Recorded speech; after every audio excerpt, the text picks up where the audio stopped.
কুরুক্ষেত্রে রক্তমাখা মাটিতে যেখানে ভাই ভাইকে মারছিল, যেখানে ন্যায় অন্যায় সীমারেখা অস্পষ্ট হয়ে গেছিল, সেখানে পাহাড়ের এক কোণে বসেছিল একটা কাটা মাথা, যার নিজের দুটো চোখ দেখেছিল এই গোটা যুদ্ধটা। কারণ সে যদি সশরীরে যুদ্ধে উপস্থিত থাকতো, তাহলে আজকে মহাভারতের শেষের চিত্রটা ভয়ঙ্করভাবে আলাদা হতো। কিন্তু ওই যে কথাতেই আছে, যেথায় কৃষ্ণ সেথায় ধর্ম, যেখানে অন্যায় হবে সেখানেই কৃষ্ণের চক্র ঘুরবে। বারবারিক ঘটোৎকচের এই পুত্র এতটাই শক্তিশালী যোদ্ধা ছিলেন যে তিনি যে পক্ষ থেকে লড়তেন সেই পক্ষের জয় ছিল নিশ্চিত। কারণ জন্মের সময় থেকেই তিনি অসাধারণ শক্তি আর যুদ্ধ কৌশল নিয়েই জন্মেছিলেন।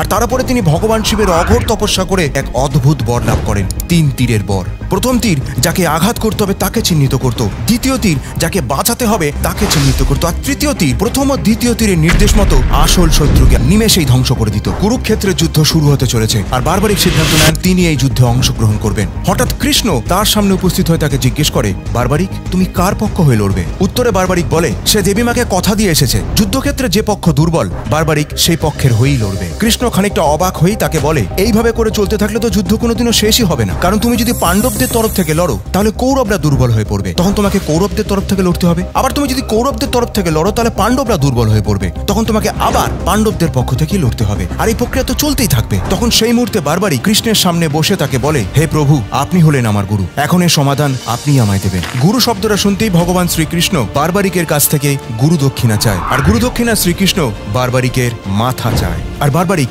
দ্বিতীয়বারের জন্য চিন্তা না করে নিজের শরীর থেকে মাথা আলাদা করে কৃষ্ণের হাতে তুলে দেন। কিন্তু এর আগে বারবারিক শ্রীকৃষ্ণের কাছে একটা অনুরোধ রাখে, হে প্রভু, আপনি আমাকে এমন বরদান দিন যাতে এই মহাভারতের যুদ্ধটাকে আমি শুরু থেকে শেষ পর্যন্ত নিজের চোখে দেখতে পারি। কৃষ্ণ তার কথায় সম্মতি রেখে তার কাটা মাথাটাকে পাহাড়ের একটা চূড়ায় রেখে দেয়, যাতে সে গোটা যুদ্ধটাকে নিজের চোখে দেখতে পারে। আর তাই মহাভারতের যুদ্ধটাকে সঞ্জয় ছাড়া একমাত্র বারবারিকই নিজের চোখে শুরু থেকে শেষ পর্যন্ত দেখতে পারে। কিন্তু যুদ্ধ শেষে কৃষ্ণ, অর্জুন, ভীম সকলেই দাবি করতে থাকে যে এই মহাভারতের যুদ্ধ তাদের জন্যই জেতা হয়েছে। তখন কৃষ্ণ বলেন, বারবারিকের মাথাই বলবে এই যুদ্ধের প্রকৃত বিজয়ী কে। ওই পাহাড়ের চূড়ায় বসে থাকা বারবারিকের কাটা মাথা হাসি মুখে কি উত্তর দিল জানেন? আমি আমার নিজের চোখে দেখেছি, প্রকৃত যোদ্ধা কেবল তুমিই কৃষ্ণ। যেখানেই আমি তাকিয়েছি দেখেছি তোমারই সুদর্শন চক্র ঘুরছে, তোমারই গদা সর্বত্র আঘাত করছে, তোমার শক্তি সবকিছুকে নিয়ন্ত্রণ করছে। অর্জুন, ভীম, দুঃশাসন কেউ নয়, প্রকৃত বিজয় তুমি নিজেই কৃষ্ণ, তুমি নিজেই।